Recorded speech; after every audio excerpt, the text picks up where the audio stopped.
Halo, selamat pagi anak-anak. Kita bertemu kembali untuk tetap belajar bersama melalui pembelajaran daring. Nah, anak-anak, Ibu berharap kalian semua dalam keadaan sehat. Nah, hari ini kita akan melanjutkan pembelajaran seni budaya kita yang telah kita bahas di minggu lalu. Nah, yaitu tentang karya seni rupa. Kemarin kita sudah membahas karya seni rupa.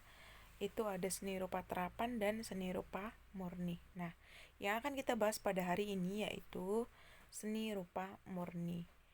Seni rupa murni itu adalah seni yang biasanya hanya mengandalkan aspek keindahan atau estetis yang diekspresikan oleh senimannya. Nah, seni rupa murni itu ada dua jenis anak-anak. Yang pertama itu adalah seni lukis. Nah, seni lukis itu apa? Karya seni rupa dua dimensi. Kenapa dikatakan karya seni rupa dua dimensi? Karena hanya memiliki panjang dan lebar. Nah, karya seni rupa dua dimensi yang diciptakan melalui ekspresi spontan dalam memvisualisasikan unsur-unsur seni. Itulah dia yang dimaksud dengan seni lukis. Nah, jenis yang kedua itu adalah karya seni rupa patung atau seni patung. Seni patung itu adalah hasil karya yang dibuat untuk memvisualisasikan bentuk simbol tiga dimensi. Kenapa tiga dimensi? Yaitu memiliki panjang, lebar, dan tinggi dengan ekspresi dan imajinasi yang kreatif, dan ada di dalamnya terkandung yang namanya unsur estetika atau nilai keindahan. Nah, anak-anak, untuk bisa melakukan suatu seni rupa murni atau untuk bisa berkarya seni rupa murni, nah, seseorang itu harus memiliki yang namanya gagasan atau ide pikiran si pembuat seni rupa, yang biasanya dia bisa muncul dari yang pertama itu pengalaman pribadi.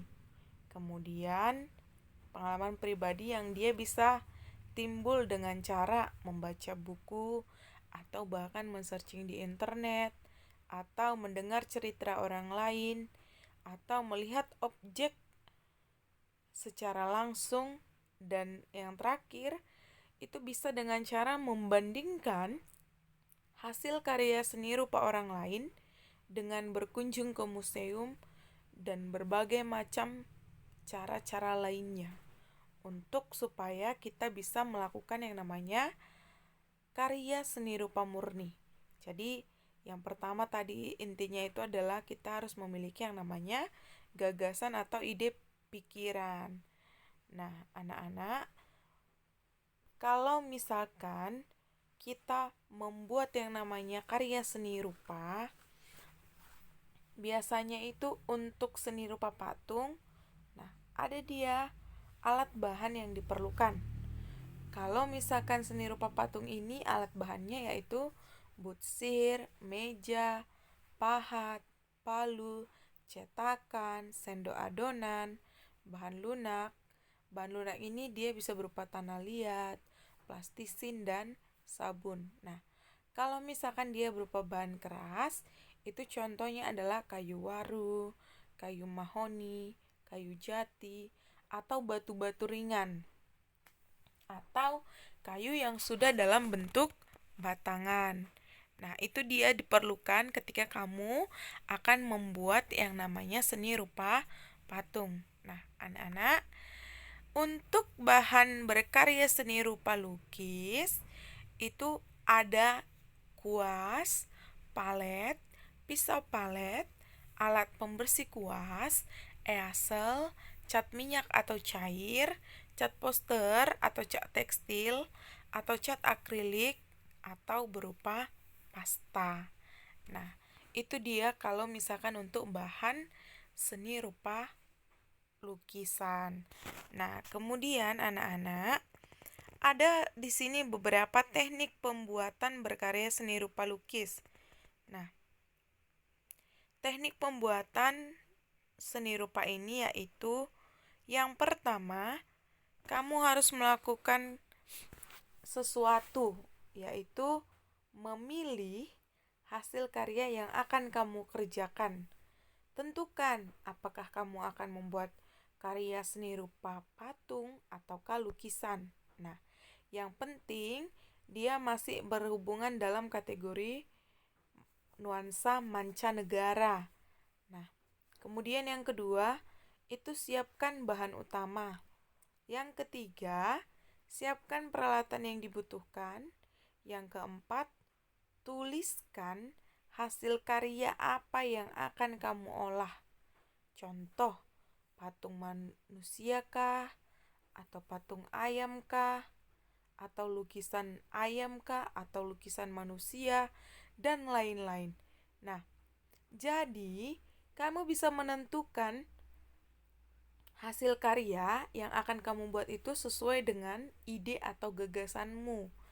Nah, kemudian setelah kamu sudah buat, tuangkan gagasan, pikiran atau idemu dalam gambar sele-sele atau dalam sebuah perancangan. Kemudian, mulailah kembangkan imajinasimu terhadap wujud yang mau kamu kerjakan. Artinya kamu bisa membuat sketsa gambar. Contoh, kalau misalkan kamu mau melukis, kamu boleh membuat sketsa gambar apa yang akan kamu buat. Gambar apa yang akan kamu lukis? Apa yang akan kamu lukis di hasil karya seni rupamu. Nah, kemudian setelah itu anak-anak, kerjakanlah hasil karya seni rupamu itu di Google Classroom. Nah, waktu pengumpulannya itu sampai minggu depan, hari Selasa, tanggal 4 Agustus 2020. Nah, Ibu tunggu tugasmu ini sampai dengan malam jam 10.00. Oke anak-anak, jadi kamu itu pertama sekali tadi yaitu membuat yang namanya perancangan. Setelah kamu buat perancangan apa yang akan kamu buat, maka kamu harus melakukan prakteknya langsung. Apakah kamu akan membuat kerajinan seni rupa patung ataukah kamu akan membuat seni rupa